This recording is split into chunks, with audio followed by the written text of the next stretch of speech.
거룩한 성일 이 아침에 하나님께서 우리들에게 주시는 말씀은 구약 성경 사무엘하 11장 1절로 5절까지 말씀입니다.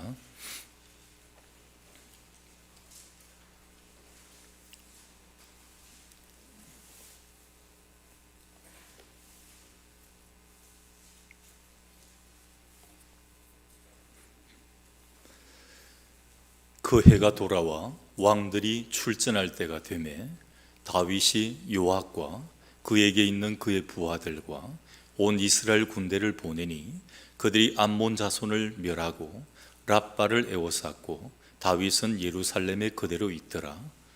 저녁 때에 다윗이 그의 침상에서 일어나 왕궁 옥상에서 거닐다가 그곳에서 보니 한 여인이 목욕을 하는데 심히 아름다워 보이는지라 다윗이 사람을 보내 그 여인을 알아보게 하였더니 그가 아뢰되 그는 엘리암의 딸이요 헷사람 우리아의 아내 바세바가 아니니까 하니 다윗이 전령을 보내어 그 여자를 자기에게로 데려오게 하고 그 여자가 그 부정함을 깨끗하게 하였으므로 더불어 동침하며 그 여자가 자기 집으로 돌아가니라.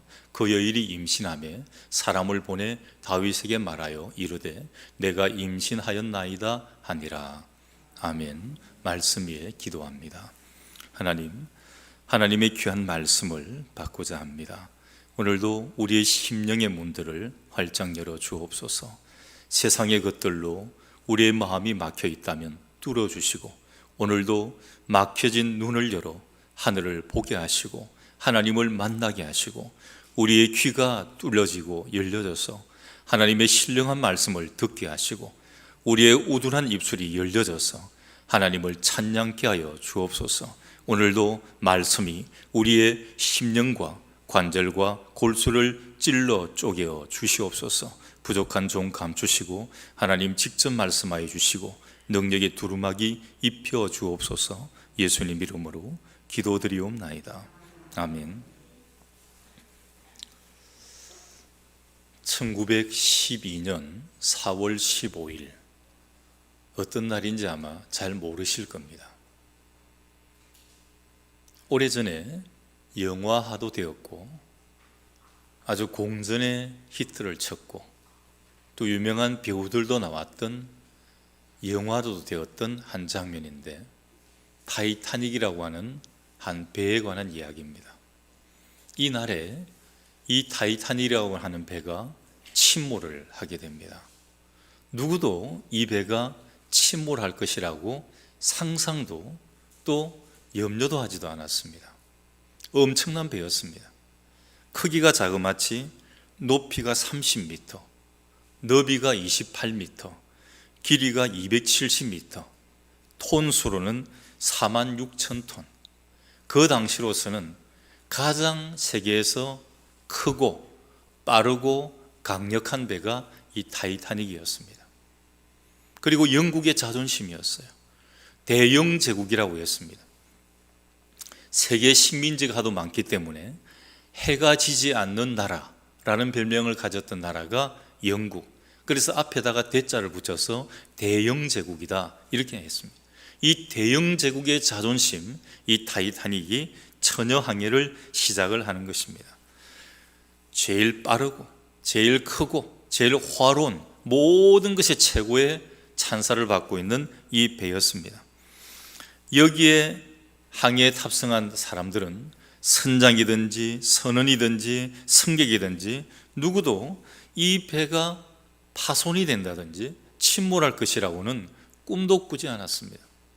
배가 침몰하는 그 밤에도 아주 맑은 하늘을 바라보면서 그들은 밖에서 자정이 넘도록 가판 곳곳에서 이 청명한 하늘과 그리고 고요한 바다를 즐기고 있었습니다. 그런데 갑자기 빙산이 나타납니다. 이 엄청난 크기의 배가 설마 침몰, 부서질 것이다 상상도 꿈에도 생각지 않았는데 이 배는 침몰하기 시작을 합니다. 갑작스러운 빙산의 출현이라 미처 손쓸 틈이 없었습니다. 빙산에 부딪혔고 타이타닉은 1515명이라고 하는 사망자를 내게 됩니다. 약 2200명 가까운 사람이 탑승을 했고 한 700명 정도가, 정확하게 말하면 710명이 구조를 받게 되는데 나머지는 다 죽게 된 것입니다. 여러분, 왜 오늘 이 말씀 서두에 이 타이타닉을 언급을 합니까? 아무리 거대한 배라도 암초에 부딪히게 되면 이 배가 270m의 길이를 가지고 46,000톤의 톤수를 자랑하고 30m의 높이를 자랑하는 그런 엄청난 배일지라도 이 배가 자초될 수밖에 없다는 것입니다. 마찬가지로 우리 인생도 그렇습니다. 아무리 형통하고 잘 나가는 것 같아도 예기치 않는 암초를 만나게 되면 속수무책으로 무너질 수밖에 없다는 것입니다. 이 엄연한 사실을 잊지 않고 사는 것이 인생의 지혜입니다. 아니야, 타이타닉 배를 탔던 사람들처럼 나는 절대 무너지지 않아. 어떤 암초가 부딪혀도 나는 침몰하지 않아. 타이타닉 배를 탔던 사람들은 다 이런 마음을 가졌습니다. 근데 그 배는 침몰했습니다. 1500명 이상의 사람이 죽었습니다. 배는 흔적도 없이 사라졌습니다. 수장되었습니다. 오늘 우리도 아무리 강하고 형통한 인생도 이런 암초를 만나면 침몰할 수밖에 없습니다. 그래서 이걸 항상 잊지 말고 우리가 기억하고 그걸 그대로 살아가는 것이 인생의 지혜라는 것입니다. 그런데 많은 사람들이 이런 사실을 새까맣게 잊어버린 채 살아가다가 인생을 망치는 것입니다. 얼마나 안타까운지 모릅니다. 여러분, 인생의 암초에는 어떤 게 있습니까? 질병도 있을 것이고, 우리 사업을 하다가 실패하는 경우도 있을 것이고, 여러 가지 사건도 있을 것이고, 많이 있을 것입니다. 근데 이 모든 것 중에 가장 무서운 암초가 있습니다.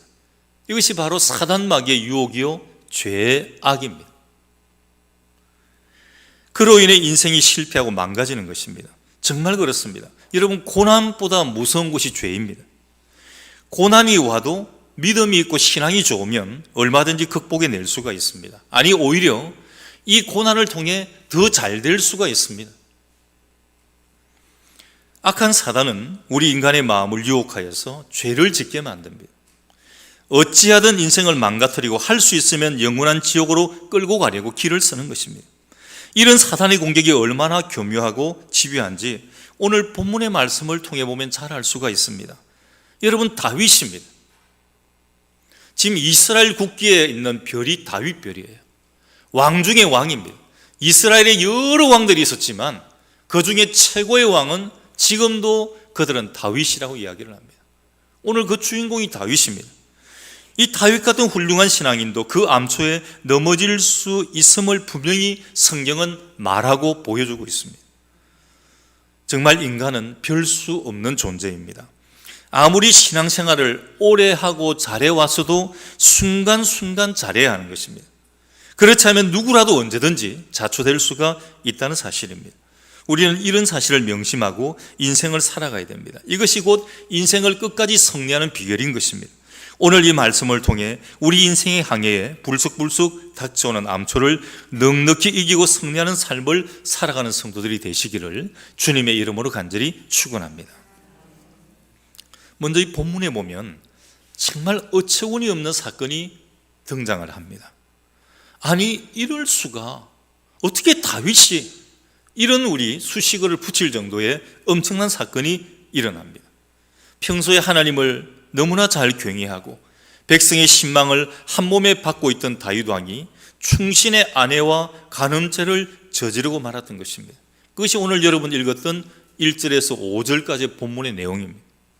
그리고 그 6절 이하에 보게 되면 이것도 모자라 가지고 이 여인이 임신을 했다고 하자 이 범죄 사실을 은폐하고자 충신 중에 충신이었던 이스라엘의 역사의 용사 37인 중에 한 사람이었던 이 남편 우리아까지 살해를 하게 됩니다.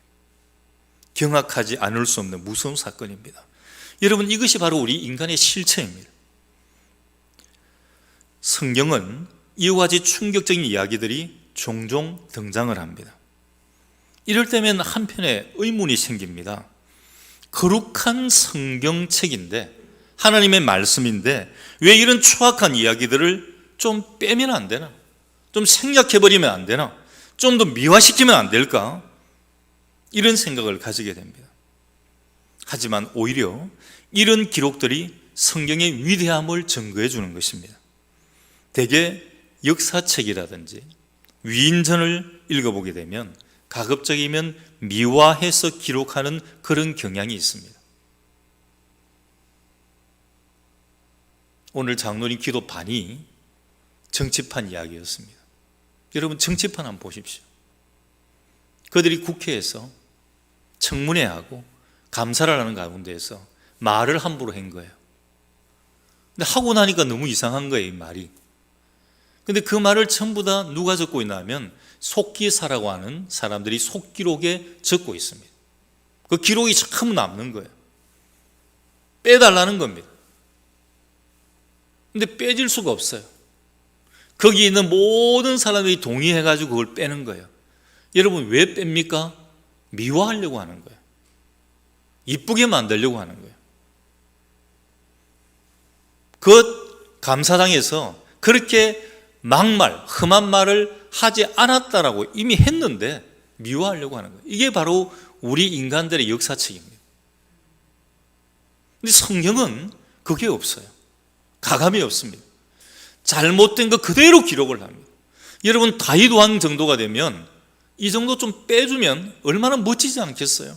하나님 앞에 얼마나 많은 시편을 지어 올렸고 하나님을 얼마나 잘 경외했고 정말 백성들의 온 신망을 한 몸에 받는 그런 왕 중의 왕인데 이거 좀 빼버리면 얼마나 완벽하지 않습니까?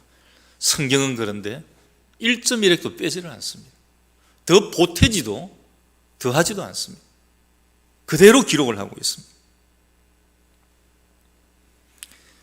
인간의 장단점을 다 보여주면서 인간의 실체를 보게 합니다. 인간은 하나님을 떠나서는 불완전할 수밖에 없는 죄인, 별 수 없는 존재라는 사실이라는 겁니다. 다윗처럼 대단해 보이던 사람도 마찬가지라는 것입니다. 성경은 누누이 증거합니다. 로마서 3장 10절에 의인은 없나니 하나도 없으며 그랬고 에베소서 17장 9절에 만물보다 거짓되고 심히 부패한 것은 마음이라고 그랬습니다. 이러니까 인간에게 가장 무서운 것이 죄라고 말하는 것입니다. 사단은 이런 약점을 너무나 잘 알고 있어요. 여러분들에게 이 죄를 통해서 믿음이 떨어지도록 하고 신앙이 떨어지도록 하는 것입니다. 죄악이 들어오도록 하는 것입니다. 어떻게 해서든지 유혹해서 죄에 빠지게 만드는데 이게 바로 사단의 제1 전략입니다. 여러분 창세기에 보면 우리 인류 최초의 인간이었던 아담과 하와, 창세기 3장에 이들이 어떻게 무너집니까? 물론 실패했지만 예수님에게까지도 마태복음 4장에 보면 예수님이 이제 40일 금식 기도를 마치고 막 공생애를 시작하려고 하는 그 시작점에 마귀가 광야에서 시험을 하지 않습니까? 초대 교부 중 하나였던 크리소스톰, 이 크리소스톰 때에 이 크리소스톰으로 인해서 기독교회가 아주 흥왕을 해지고 그러니까 로마의 황제는 이 크리소스톰을 체포를 합니다. 그리고 회유하고 협박을 했지만 소용이 없으니까 이 크리소스톰을 어떻게 처리할지를 측근들과 의논을 합니다. 신하에게 물어봅니다. 야, 이놈을 지하 감옥에다 그냥 집어쳐 넣어버리자. 그러니까 신하가 이렇게 말을 합니다. 아닙니다. 그러면 오히려 그가 기뻐. 그를 고통스럽게 만들 수 있는 방법은 딱 한 가지가 있습니다. 그것은 그로 하여금 죄를 짓게 만드는 것입니다. 그런데 이 죄를 빼고는 아무것도 두려워하지 않는데 그것이 잘 될지는 모르겠습니다. 여러분, 아무리 완벽한 인간도요, 죄가 들어가면 믿음이 떨어지고 신앙이 떨어집니다. 여러분 자신을 한번 보십시오. 죄가 들어오니까 미워하는 마음, 시기하는 마음, 질투하는 마음, 분한 마음, 그 죄가 들어오니까 믿음이 올바라지든가요? 기도가 되든가요? 예배를 드리고 싶든가요? 교회를 나오고 싶든가요? 아니에요. 전부가 미워 보입니다. 그런데 하나님이 주시는 마음이 아니에요. 성령의 마음이 아닙니다. 사단, 마귀가 주는 것입니다. 우리 인생에서 가장 위험한 암초가 죄악임을 명심하고, 그래서 우리는 항상 조심해야 됩니다. 그것은 곧 인생 승리의 기본 원리입니다. 여러분 보십시오. 지금 얼마나 많은 사람들이 지금까지 인생을 열심히 살고 소위 성공한 사람이라는 칭송을 받다가 하루아침에 몰락하지 않습니까? 인생의 암초에 걸려서 그러는 것입니다. 우리는 결코 그러한 일이 없이 계속 승리하는 삶을 살아가기를 주님의 이름으로 간절히 축원합니다. 원인을 볼까요? 다윗이 이 죄악의 암초에 걸리게 된 데에는 중요한 원인이 있었습니다. 암초는 갑자기 나타났지만 그것을 이겨내지 못할 만한 원인이 미리부터 있었다는 것입니다. 첫 번째는 영적인 교만입니다. 바로 앞장인 10장에 보게 되면은 다윗은 암몬 족속과 싸움을 하는데 번번이 이겼습니다. 이제 나라는 태평성대를 누리고 모든 것이 형통한 듯 보였습니다. 근데 이 모든 것이 다윗의 능력이 아니라 하나님의 은혜였습니다. 근데 어느 순간 다윗은 이 은혜를 잊고 말았습니다. 마치 모든 것이 자기의 힘으로 된 것처럼 착각을 하고 교만한 마음을 가지게 됩니다. 그는 전쟁이 있는데도 신하들만 내보내고 태평한 마음으로 궁궐에 머물러 있게 됩니다. 그전에는 항상 전쟁에 앞장서서 참여를 했는데 그만큼 자만했다는 것입니다. 1절 보십시오. 그 해가 돌아와 왕들이 출전할 때가 되매 다윗이 요압과 그에게 있는 그의 부하들과 온 이스라엘 군대를 보내니 그들이 암몬 자손을 멸하고 랍바를 에워쌌고 다윗은 예루살렘에 그대로 있더라. 지금 부하 장수들은 난리가 났어요. 전쟁하고 나가서 나라를 지키고 싸움을 하는데 지금 맨 마지막 절에 보면 다윗은 예루살렘에 그대로 있더라. 여러분, 이 그대로라는 단어를 잘 보셔야 됩니다. 예루살렘에 있었다는 게 문제가 아니에요. 왕이 후방에 있을 수가 있습니다. 근데 그대로 있었다는 것은 아무것도 안 했다는 거예요. 자, 후방에 있으면 전방에 나가서 지금 부하 장수들이 싸우면 후방에서 왕은 무엇 해야 됩니까? 하나님 앞에 제사를 드리고 하나님 앞에 기도하고 이렇게 해야 되지 않습니까? 그런데 1절의 말씀에는 분명히 그대로라고 하고 있습니다. 그냥 놀고 있었다는 거예요. 그냥 잠이나 자고 그냥 편하게 지내고 있었다는 것입니다. 참 이상한 것은 우리 사람들은 어려운 때가 되면 하나님께 매달립니다. 여러분, 질병 생기니까 어떻게 했습니까? 살려달라고 매달리지 않았습니까? 하나님, 내 목숨만 살려주시면 내가 하나님 앞에 충성하고 교회에 충성하고 하나님 앞에 열심히 일하겠습니다. 살려주니까 어떻게 했습니까? 그러지 않습니다. 똑같이 시기하고 질투하고 원망하고 불평하고 사사기에 나오는 이스라엘 백성들하고 똑같이 다람쥐 쳇바퀴 도는 그런 것을 똑같이 하는 겁니다. 하나님 앞에 살려달라고 간구합니다. 하나님께서 그 기도를 들으시고 그들을 살려줍니다. 구원해 줍니다. 그러니까 이들이 또 편안하니까 이방의 신들을 섬기고 타락에 빠집니다. 하나님이 징벌을 합니다. 그러니까 또 살려달라고 난리를 합니다. 이게 여러분 이스라엘의 역사의 반복입니다. 특히 사사기를 읽어보면 계속 이것이 똑같은 패턴으로 반복되고 있는 것을 보게 됩니다. 오늘 우리 인간들이 꼭 같습니다. 틀리지 않습니다. 어려울 때는 살려달라 눈물 콧물 부리면서 하나님 앞에 기도합니다. 하나님이 살려주셨습니다. 근데 어떻게 사십니까? 그걸 잊어버리는 겁니다.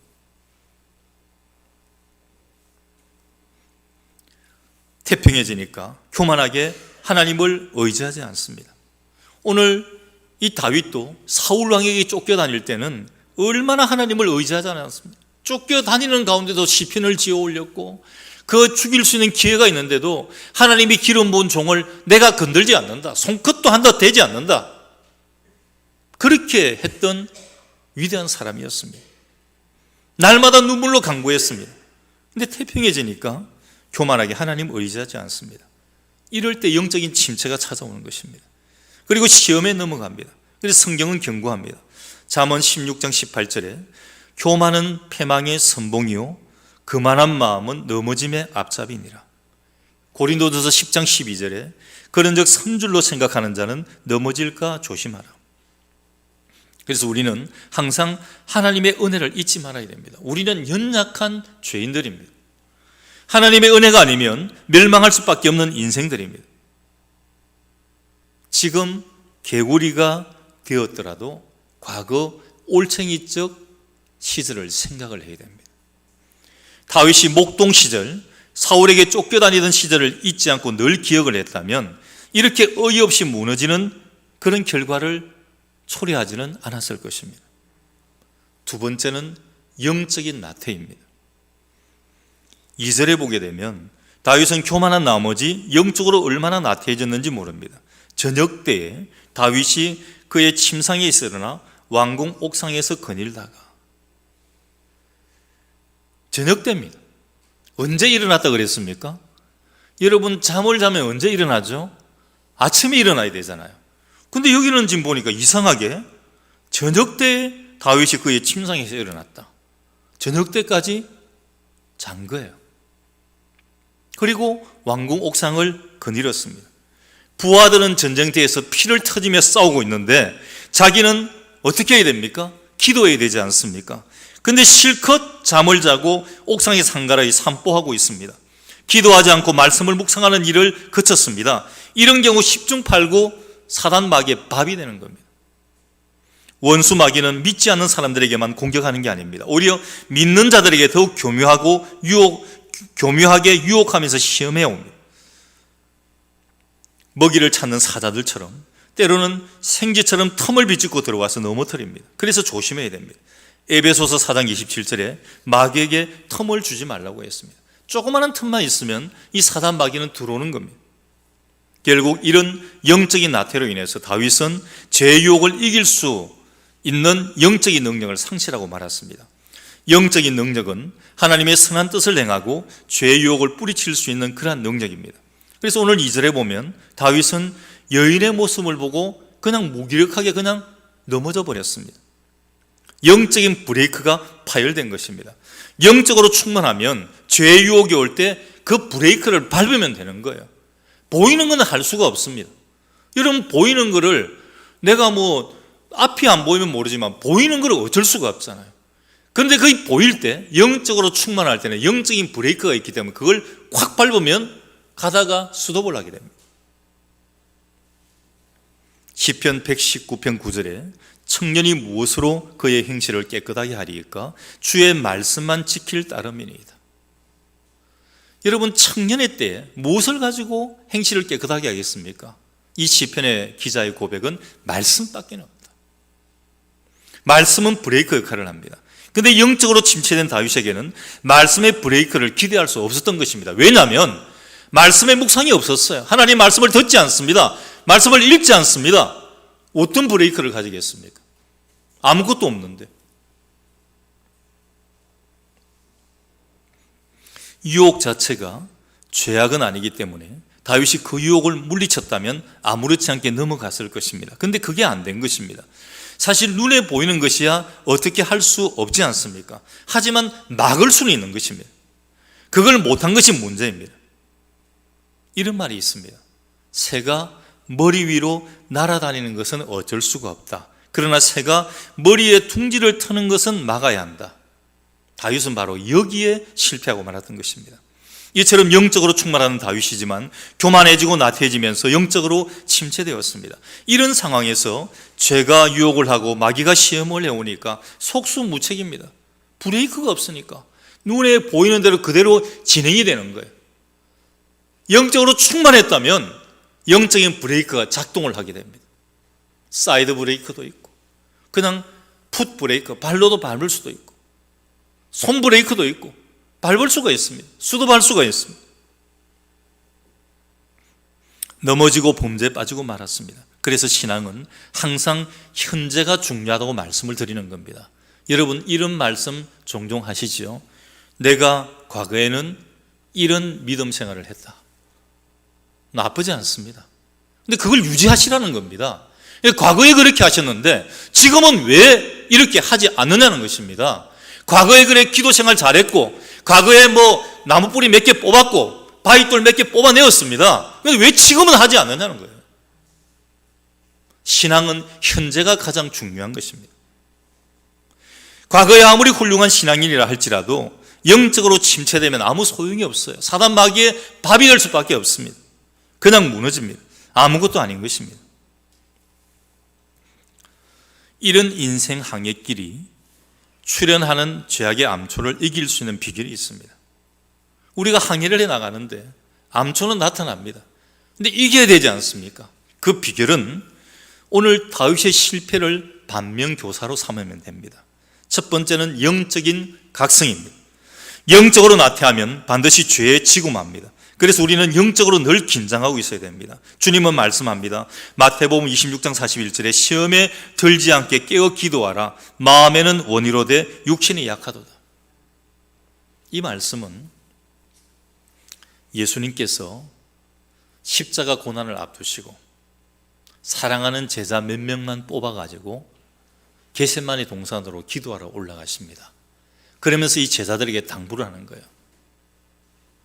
너희들 내가 너무 힘이 드니까 졸지 말고 자지 말고 깨어서 기도 좀 해달라. 주님께서는 그리고 기도하십니다.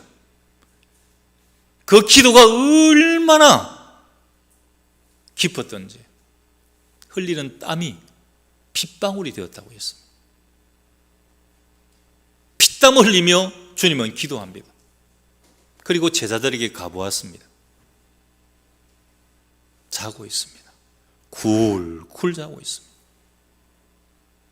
그렇게 기도해 달라고 부탁을 했는데 굴굴 자고 있는 거예요.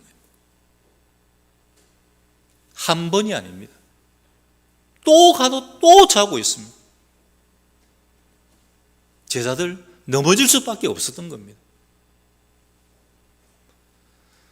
주님이 십자가 고난 받는 그 순간에 한 명도 그 제자들은 주님 옆에 붙어 있지 못했어요.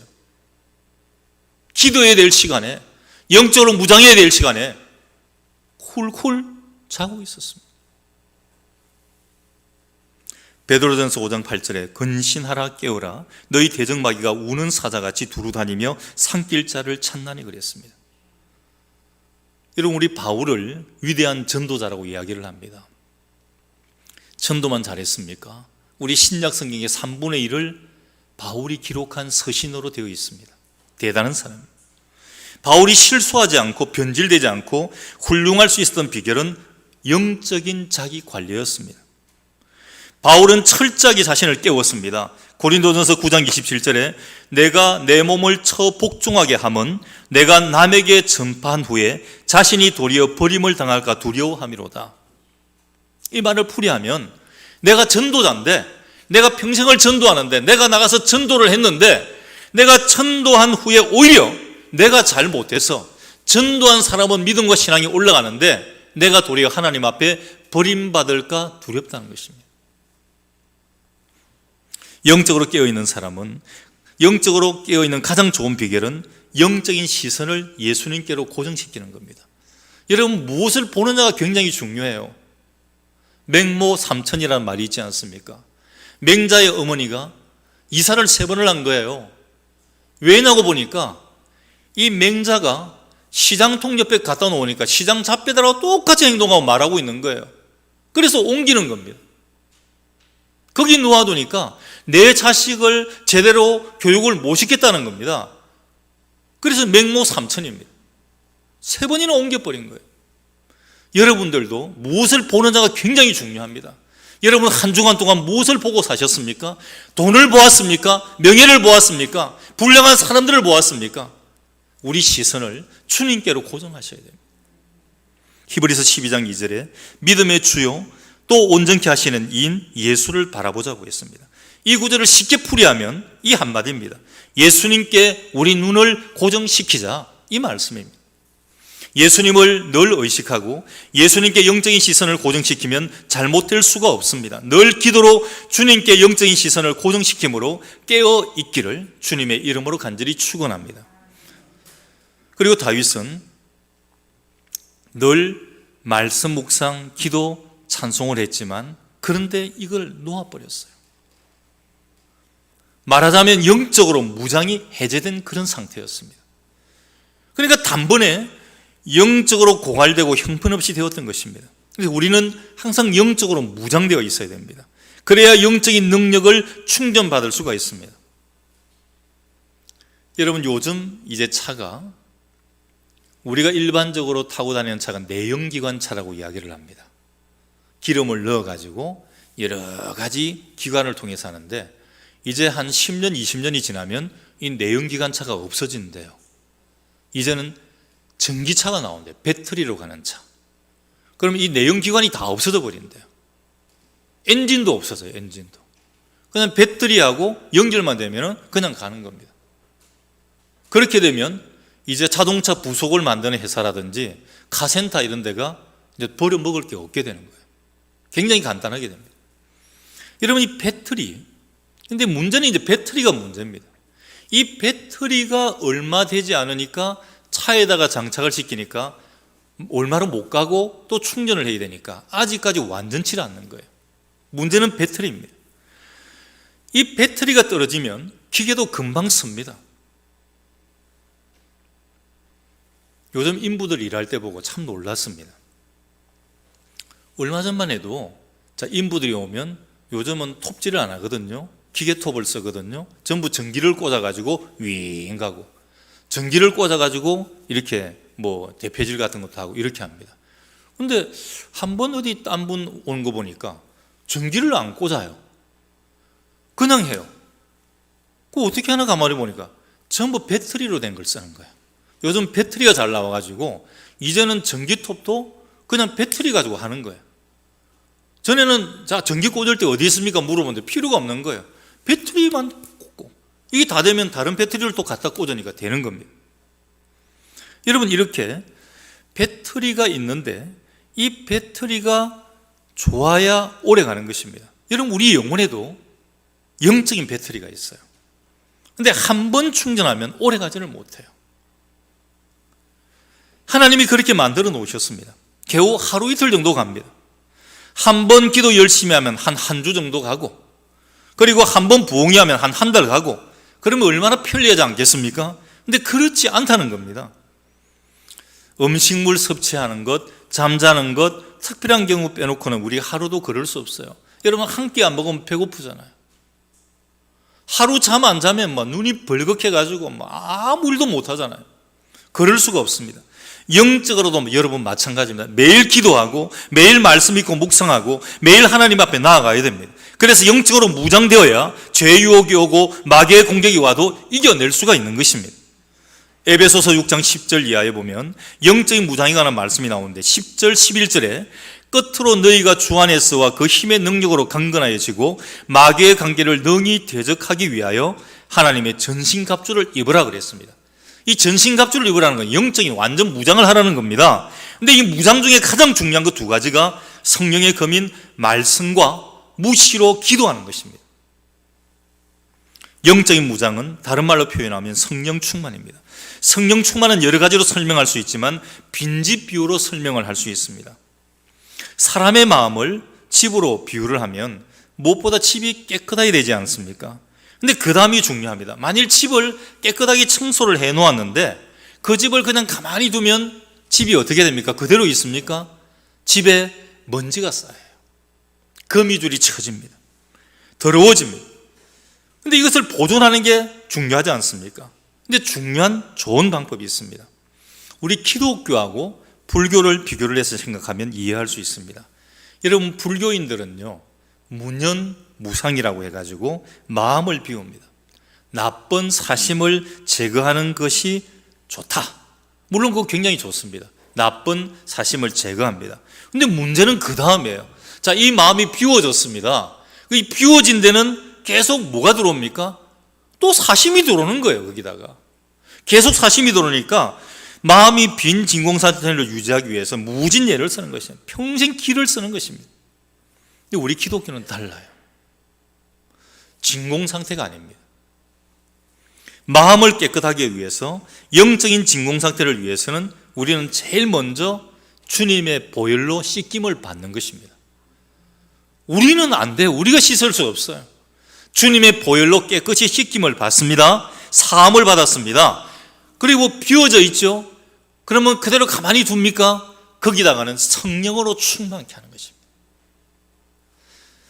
주님의 보혈로 깨끗이 사함받고 그 비어있는 공간은 성령으로 충만케 되어야 됩니다. 거기 충만치 않으면요, 막 다른 게 들어와요. 죄가 들어옵니다. 죄를 짓도록 만듭니다. 이 성령이 충만하면 얼마든지 우리 마음의 정결함을 유지하고 더 나아가 큰 능력으로 죄악을 이길 수가 있습니다.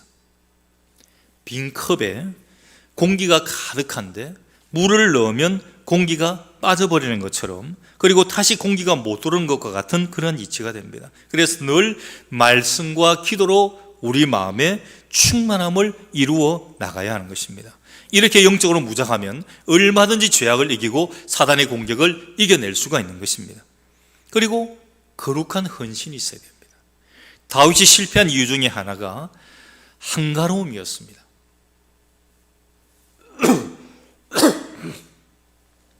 하나님을 멀리하는 가운데 인간이 여유가 생기면 뻔할 뻔짜입니다. 반드시 죄에 빠지게 됩니다.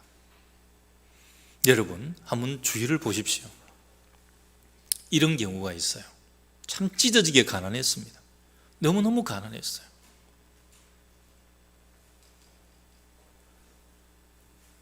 그런데 그 논밭대기 몇 개 있어도 별로 가치도 없었어요. 어느 날 정부에서 발표를 했습니다.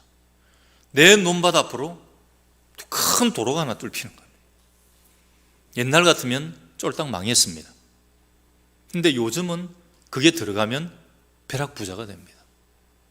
기존 시세보다 더 쳐져요.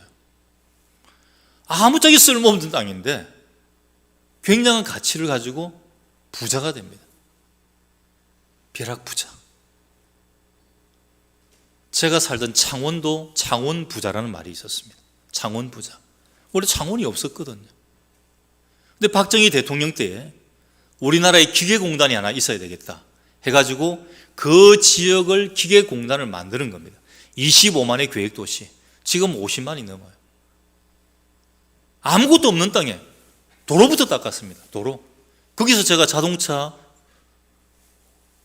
운전 연습을 했잖아요. 도로부터 닦아 놓았어요. 공장 부지부터 닦아 놓았어요. 아무것도 없었습니다. 자전거를 타고 가는데 눈을 감고 자전거를 타고 가도 앞에 받치는 게 하나도 없어요. 그 당시 70년도 그때는 직선 도로로 우리나라에서 제일 긴 도로가 창원에 있는 산업도로였습니다.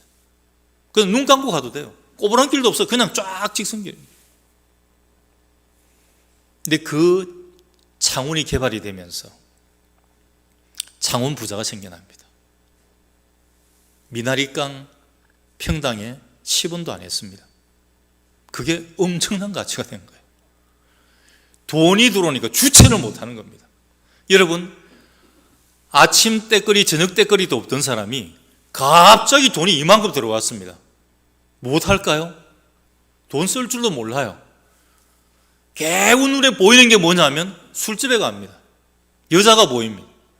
그런 데 쓰는 거예요. 몇 년 지나니까 쫄딱 망해버립니다. 돈만 없어진 게 아니에요. 가정도 다 깨어져 버렸어요. 이혼하고 남편은 엉망대로 살고 부인은 부인대로 엉망되고 가정 깨어진 데가 얼마나 많은지 몰라.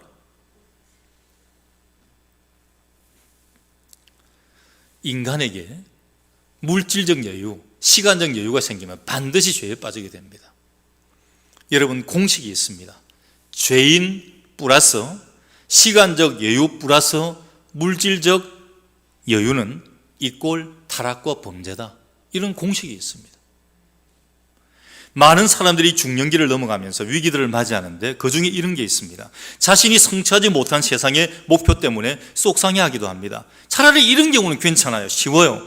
계속 노력하면 되는 것입니다. 아직까지 못 이루었으니까 더 열심히 하고 더 이루어 나가서 성취하려고 하는 것은 나쁘지 않습니다. 그런데 다 성취한 후에가 더 문제일 수가 있습니다.